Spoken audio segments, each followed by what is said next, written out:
Coming back to the diagram C, यहाँ पे क्या है, यूरिनरी ब्लैडर है, वास डिफरेंशिया है, seminal vesicles, prostate glands, penis, urethra है, एपिडर्मिस है। तो यहाँ पे क्या है, कमिंग बैक टू वास differentia, the seminiferous tubules open into vas differentia, they carry sperms into epidermis. Now coming back to epidermis, this is epidermis. Epidermis is present above the testis, a layer tube like structure. What is the function of this epidermis? One of the each side, तो हर एक side पे epidermis रहता. The vas differentia will open in epidermis. This vas differentia open in epidermis. It is highly coiled tube located along the posterior side of the testis sperm and store them. तो यहाँ पे से क्या होता है, यहाँ पे आके स्टोर होते हैं. ओके, उसके बाद वास डिफरेंशिया कहाँ पर रहता, वास differentia is present here. Okay, वास डिफरेंशिया इज लोकेटेड हियर, यहाँ पे यूट्रस के लाइनिंग के पास यहाँ पे वास डिफरेंशिया रहता. इसका क्या फंक्शन है, फ्रॉम ईच एपिडर्मिस अराइजेस वास डिफरेंशिया. तो ईच एपिडर्मिस से क्या अराइज होता, एक ट्यूब लाइक स्ट्रक्चर होता, उसको क्या बोलते हैं, वास डिफरेंशिया होता. असेंस इनटू द अब्डोमिनल कैविटी में, तो यहाँ पे जो यूरेथ्रा रहता है अब्डोमिनल कैविटी में चले जाते हैं. And looping around the urethra बोले तो यूरेथ्रा जो हमारा जो यूरेथ्रा का पार्ट रहता, इसको पूरा अराउंड लूप कर लेता, ऐसा सर्किल के ऐसा कर लेता. उसके बाद क्या है, seminal vesicles are present here. Urethra के नीचे साइड में क्या रहता, सेमिनल वेसिकल्स रहता. They open into the vas deferentia. ये सेमिनल वेसिकल्स कहाँ ओपन होते हैं, वास डिफरेंशिया में ओपन रहते हैं. They produce seminal fluid. Which fluid it is seminal fluid. कौन सा फ्लूइड रहता है इसमें, seminal fluid. It is a source of energy for the sperms when they are outside the body. तो outside the body है तो क्या करते हैं इन लोग का, एनर्जी देते स्पर्म्स को, सोर्स ऑफ एनर्जी. तो एनर्जी कहाँ से मिलती, from this side only they get the energy for the sperms when they are outside the body. ठीक है. Okay, next one, prostate gland. What is prostate gland? See, prostate gland is present here. Below the urethra, the prostate gland is present. A small part is called as urethra. Prostate gland. The main function of the prostate gland is to secrete prostate fluid. तो prostate gland क्या रहता, यहाँ रहता prostate gland. तो prostate gland का function क्या रहता, to produce prostate fluid. Okay, यहाँ पे seminal fluid है, यहाँ पे क्या है, prostate fluid है. Okay, seminal fluid will give the energy. Prostate fluid का क्या काम रहता है, which is one of the component of seminal semen supplies nutrients to the sperm. तो ये जो लिक्विड जैसे स्ट्रक्चर रहता सीमेन, उसको क्या करता है, उन्हें न्यूट्रिएंट्स पहुंचाता. न्यूट्रिएंट्स किसको पहुंचाता, स्पर्म्स को पहुंचाता. Okay, this will provide supplies nutrition to the sperms. Nutrition किससे मिलता, इससे मिलता. तो सीमेन जो रहता एक लिक्विड लाइक स्ट्रक्चर रहता, सो कौन देते न्यूट्रिशन, स्पर्म को. प्रोस्टेट ग्लैंड, प्रोस्टेट फ्लूइड से न्यूट्रिशन मिलता, इससे एनर्जी मिलता, इससे क्या मिलता, न्यूट्रिएंट्स मिलते. ओके, न्यूट्रिएंट्स मिलते. उसके बाद Cowper's gland it is very important.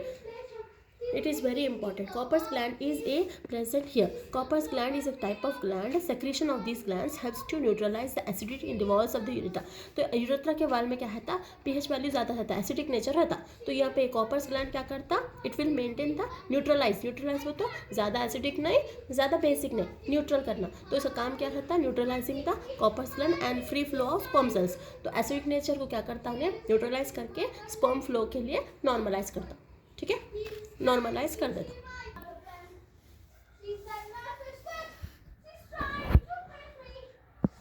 सी ना कॉपर्स ग्लैंड में तो क्या रहता है, कॉपर्स ग्लैंड क्या करता, secretion of these glands helps to neutralize the acidic in the walls of the urethra.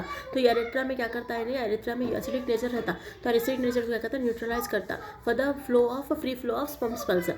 तो ये पूरा अंदर क्या रहता है, एसिडिक नेचर रहता. तो क्या करता है, ये कॉपर्स ग्लैंड क्या करता है, न्यूट्रलाइज करता, पीएच वैल्यू को, एसिडिक नेचर को न्यूट्रलाइज कर देता. तो free flow of sperm cells, तो वहाँ पे क्या रहता, पूरा एसिडिक और बेसिक नेचर को न्यूट्रलाइज कर देता. Next one, ejaculatory duct. Ejaculatory duct क्या रहता है, यहाँ पे रहता है. Ejaculatory duct is present here. The duct from the semical vesicles. See, duct from the semical vesicles. यहाँ पे छोटे छोटे semical vesicles है. Joins the vas differentia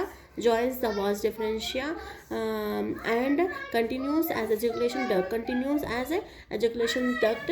Two ejaculation ducts join the center of the urethra. तो यहाँ पे urethra के centre में यहाँ पे joint होता. तो यहाँ पे prostate gland यहाँ पे है ना, यहाँ पे joint होता. That is ejaculatory duct रहता, यहाँ पे लंबी duct के ऐसा duct रहता. उसके बाद urethra, ये urethra है, यहाँ पे यूरेथ्रा रहता. यहाँ पे डक, दो डक्स फॉर्म हो गए, यहाँ पे आते वो एजुकेटेड डक्ट रहता है। यहाँ पे क्या रहता है, यूरेथ्रा रहता। In male it transports not only urine, in males it not only transport urine but also sperms.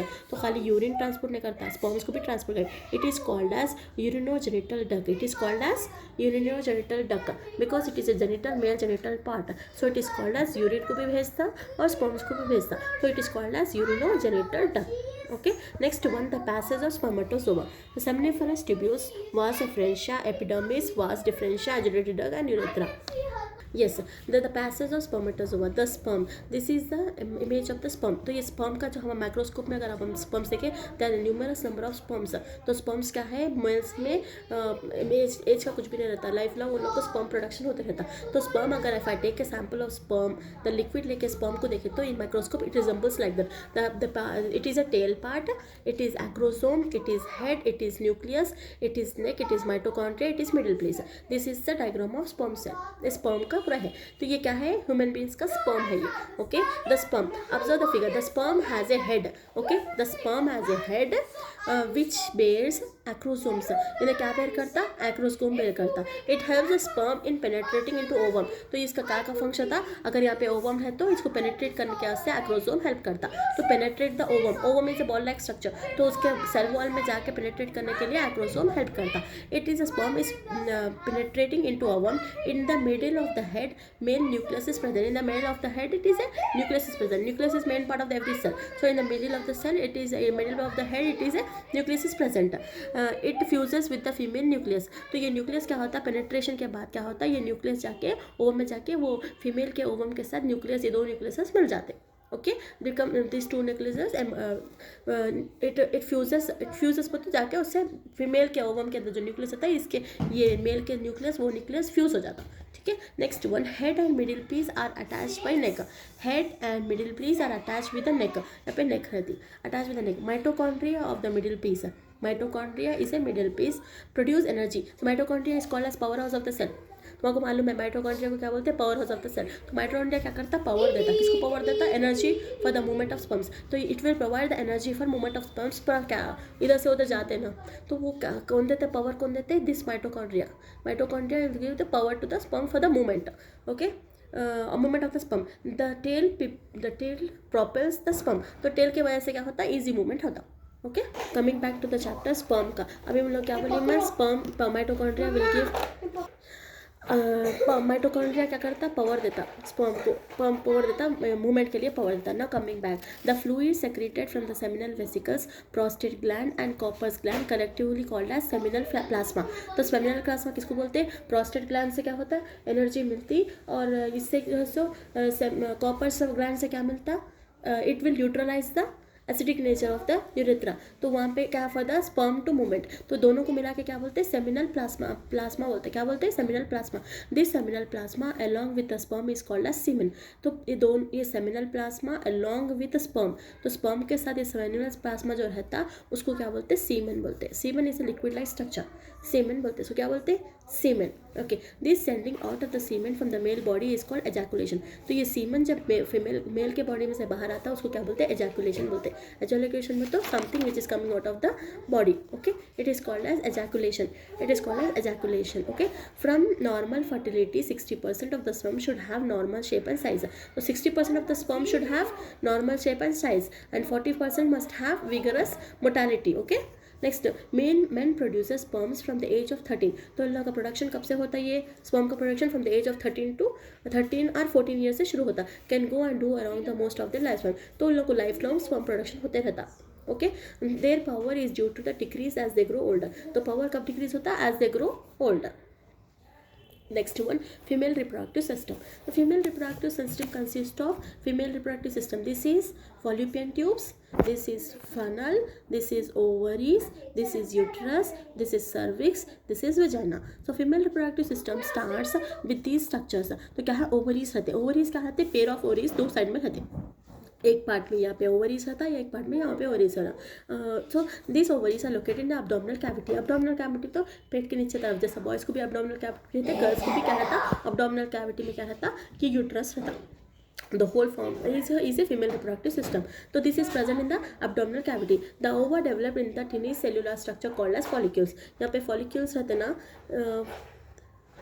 यहाँ पे फॉलिकल्स में क्या रहता है, this ovaries over are produce, okay, follicles which is first look like a cellular bubbles in the ovary. तो first में जब production हो तो क्या होता है, सेलुलर बबल्स में तो छोटे छोटे बबल्स के ऐसा दिखते हैं. They are called as Graafian follicles.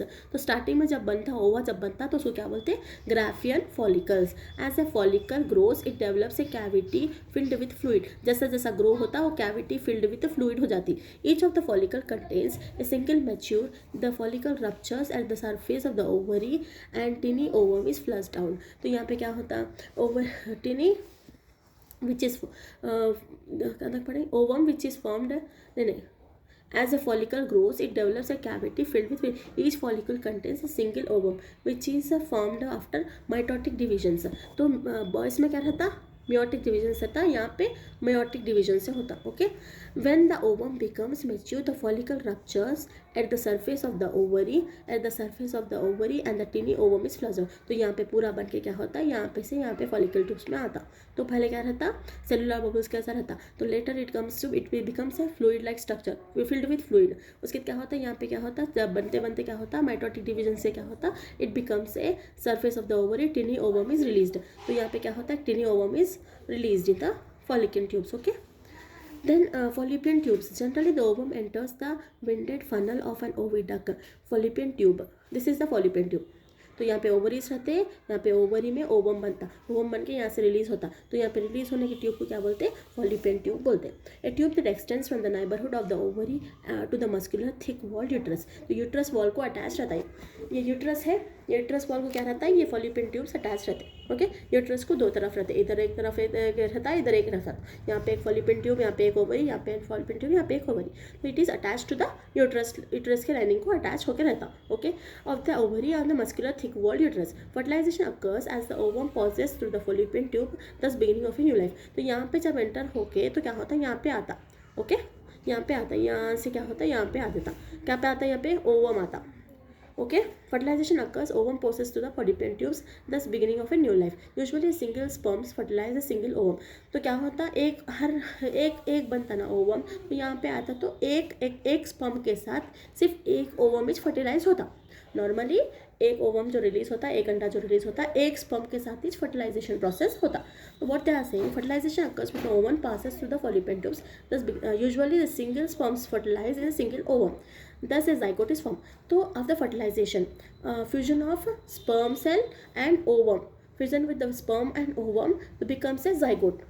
The gametes, male gamete and female gamete forms a zygote. Okay, forms a zygote. The zygote undergoes mitotic divisions. तो zygote क्या होता, when fertilization takes place, this zygote goes mitotic divisions while traveling down the fallopian tubes. By the time it reaches the uterus and transforms into a ball-like solid ball of cells.